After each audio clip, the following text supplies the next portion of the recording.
distances between the genes mainly responsible for the identification between the distances. Okay, so in this section what we'll be dealing, we will be dealing mainly with the different methods used to identify the locus of a gene and a distance between the genes and the um, distance between no, between the genes in a particular locus of a gene. Okay, so this section describes the gene mapping. Gene mapping is basically the map, right? From the term itself you can understand what we'll be dealing with. From the term, see, map, we know what is map, what is Google map, and any maps describe the position of different countries or different places in a particular area. It has some scale, and on the basis of that scale a particular position of different type of countries are known to us. Okay, so here also we are doing the gene mapping, means we are assigning some places to the genes where different type of genes are present and they are responsible for the mainly controlling our different type of functions. Okay, so let's move on to the definitions. In definition, they are it is identifying the locus of a gene and the distance between the genes. The essence of all genome mapping is to place a collection of molecular markers into the respective position on the genome. That means, what does the basically genome mapping means? Okay, genome mapping or gene mapping, it is a collection of molecular markers onto their respective position on the genome. That means molecular markers you have not read, I think. Molecular markers are nothing but some marker. What do you mean by marker? Marker means we know marker pen, it is used to denote something, isn't it? So molecular marker is responsible for figuring out some position of some gene. So respective position on the genomes are considered while we are considering the gene mapping. Molecular markers come in all forms. Okay, there are different type of forms. Genes can be viewed as one special type of genetic marker in the construction of genome map the same way as any the other markers. Okay, so what is happening? Gene has some particular position in the genome. So gene mapping uh, mainly describes how the different type of genes which is present can regulate the function of an individual. And another thing is that how they can, the different position can regulate their relative position in the particular genome. Okay, so this is all about the gene mapping definition. Then genome mapping, genetic mapping is based on the use of genetic techniques to construct maps showing the position of genes and other sequence features on the genome. That means map is always responsible for denoting the position of a gene in a particular region. Okay, so a position of a gene in a particular area can be denoted by genome mapping. Okay, so particular position the in the map, the particular position of a gene can be denoted by genome mapping, and other features are also considered when we are talking about genome mapping. Okay, now genetic techniques include crossbreeding experiments. Now you can ask me, what are the techniques we are using to do this mapping? We are using different type of techniques like crossbreeding experiments. This is one of the important techniques which we are using to understand the genome. Mapping of genome. Case of humans, the examination of family histories. Examination of family histories are also done while we are going for genome mapping. Now, physical mapping uses molecular biology techniques to examine DNA molecules directly in order to construct maps showing the position of sequence features including genes. What is happening in physical mapping? What is happening? Molecular biology techniques are there which to examine DNA molecules directly in order to construct maps. That means the primary objective of this work is to construct the maps. That means to figure out the position of different type of genes in the particular place, and where are the genes present. These all includes the work of the genome mapping. Okay, now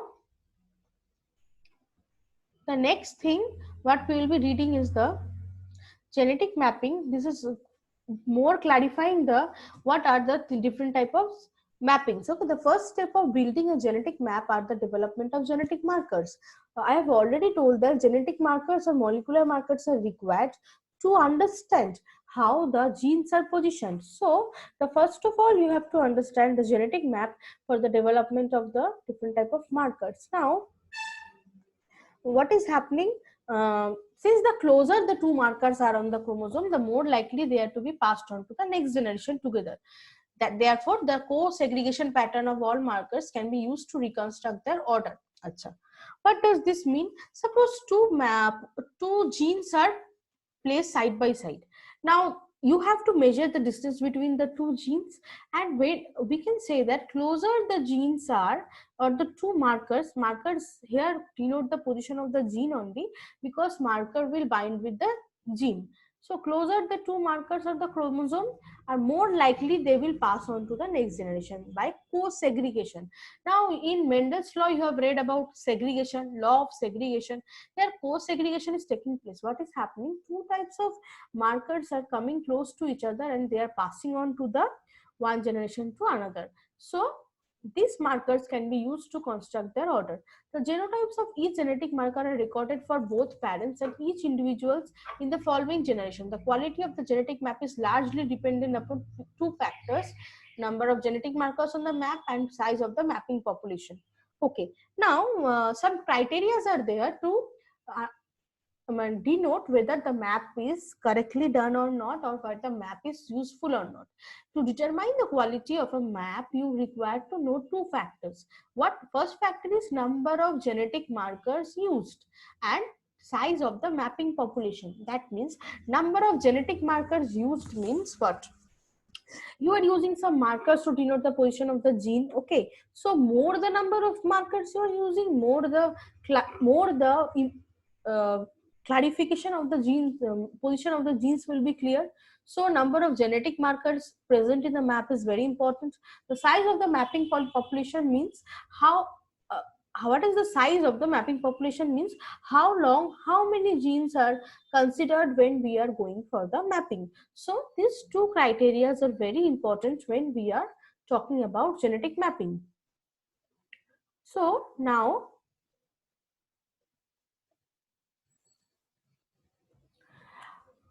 what this slide is talking about, this slide is telling that in gene mapping, any sequence feature that can be faithfully distinguished from the two parents can be used as a genetic marker. That means suppose genes are represent the traits that can be distinguished between two parents.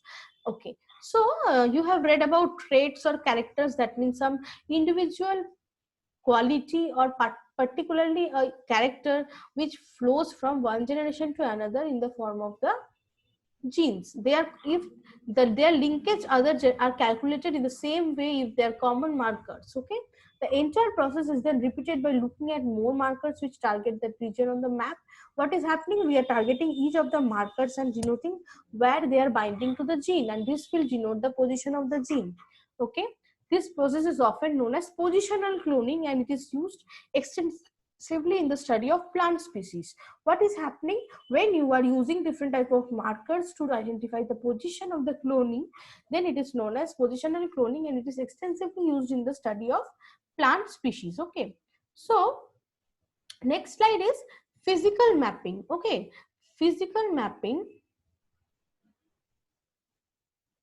Okay, physical mapping is nothing but restriction mapping which locates the relative position on a DNA molecule of a recognition sequence for restriction endonucleases. Okay, so restriction mapping means, which physical mapping is also known as restriction mapping. What is happening? It locates the position of a gene on a DNA molecule of the recognition sequences for restriction endonucleases. Okay, so the position of a DNA molecule of a recognition sequences are identified by using this mapping. Fluorescent in situ hybridization, FISH, in which marker locations are mapped by hybridizing a probe containing the marker in intact chromosome. Okay, what is this thing? These things are not known to you people. FISH, STS. Just remember the names: fluorescent in situ hybridization, sequence stack sites. All these are name of the molecular markers. This type of markers are used to identify the position of the gene in the genome, and this is mainly known as this is hybridization of the genome fragments. So these are the different name of the different type of markers, molecular markers, which is used for physical mapping. Okay. Now the next thing which we'll be reading is the physical, how we are determining the position of the physical maps. Okay. So what is happening? Physical maps can be generated by aligning the restriction map of specific species of clone. That means when you are using the restriction maps to identify the position of the particular gene, they are known as gene mapping, useful for the purpose of map-based gene. What is these things are? See, this is a chromosome, and each vertical bar represents an eco R1 site. It is a bit difficult for you. Eco R1 means the restriction endonuclease cut site. A restriction endonuclease means an enzyme which is responsible for cutting the gene. So they have cut the gene in these positions, and they have written this RFLP. See, this RFLP 1, 10, 76, all these are markers. Marker means, in the last slide we have talked about this thing. See, these are marker, fish marker, STS marker, or RFLP marker. All these markers are used to identify the position of the gene in a particular place, and this will identify the particular position. Okay. Now, genetic versus physical distance, what does it mean? You may think that this is a physical distance between the genes, not direct measurement of the physical distance along a chromosome. The low rates in heterochromatin and centromeres. Okay, so what is happening? The low rates in heterochromatin and centromeres, not a direct measurement of physical. And what is happening? This type of physical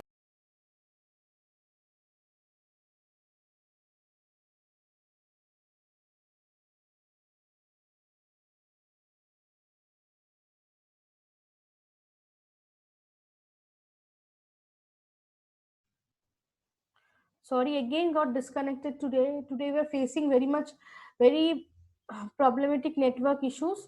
So continuing my lecture, what we are talking about, we were talking about different type of markers which have been used to measure the distance, the physical mapping. Okay, now what is happening? Genetic versus physical distance, what does it mean? You may think that mapping means the distance between two type of genes, isn't it? But basically what is happening, this is not the direct measurement of the distance between the genes, but it is a recombination hotspot. That means the chances of these genes getting crossed over is measured in terms of the physical distances. Okay, so they are known as recombination hotspots. Okay, now what is happening? Low rates in heterochromatin and centromeres. What happens? This recombination frequency basically is low in heterochromatin and centromeres. Okay, now moving on to the next slide. Genetic versus physical distance, what is happening? This is a comparison between genetic versus physical distance. See, this is a physical map. Okay, see, this is the chromosome. Basically this chromosome is distance in map units on genetic map. See, these are units, 3, 49.5, all these are the units of measurement, and this off-white region is the heterochromatin, and the purple region is the euchromatin.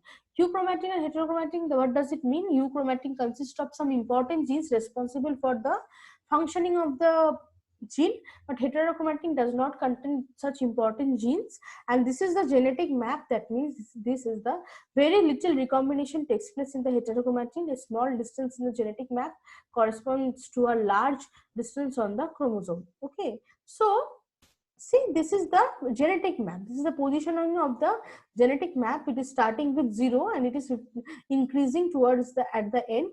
And see, this is the position of the map. This is the physical region, and this is the genetic distancing. Now, what is happening as the heterochromatin is very low, very little recombination takes place in this type of region. So A small distance in the genetic map corresponds to the large distance on the chromosome. What is happening? See, this is a so small distance, but actually they are very far apart as their recombination is occurring in very less amount. So next is why we are using this gene mapping. We are using this gene mapping to identify heritable diseases like cancers and identify genes responsible for traits, plants for or animals disease resistance, meat or milk production. What happens, when we want to identify any gene responsible for traits, we are using this, and identifying genes responsible for some disease, we are using this type of gene mapping. Okay, now limitations. What are the problems we are facing when we are using gene mapping? A map generated by genetic technique is rarely sufficient for directing the sequencing phase of a genome project. That means this gene measurement is sometimes not so suitable to develop the characteristic. The resolution of a genetic map depends on the number of crossovers that have been scored. Genes that are several tens of kb's apart may appear at same position on the genetic map. Okay, so the genetic maps have limited accuracy. That means accuracy problem is also there. Then presence of recombination hotspot means that crossover are more likely to occur at some other positions than the rather than any other. Physical mapping techniques has been developed to address the problem. Okay, so what is happening? These are some of the problems we are facing when we are using physical mapping. So first problem we are facing is the accuracy is less, and some informations are not that much capable of explaining all the things, and presence of recombination hotspot is responsible for showing the region where crossover can take place, and physical mapping are developed to overcome all these problems. So these are the limitations of your genetic mapping. Okay, so this is all about your genetic map. I will unmute you people to let you know all your queries. Okay. Okay, I am unmuting you all.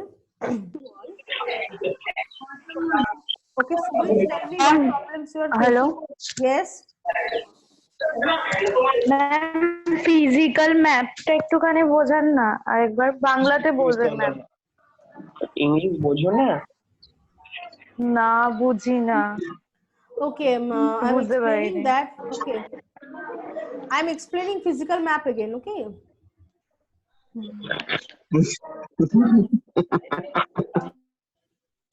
Okay, we were discussing about the physical mapping.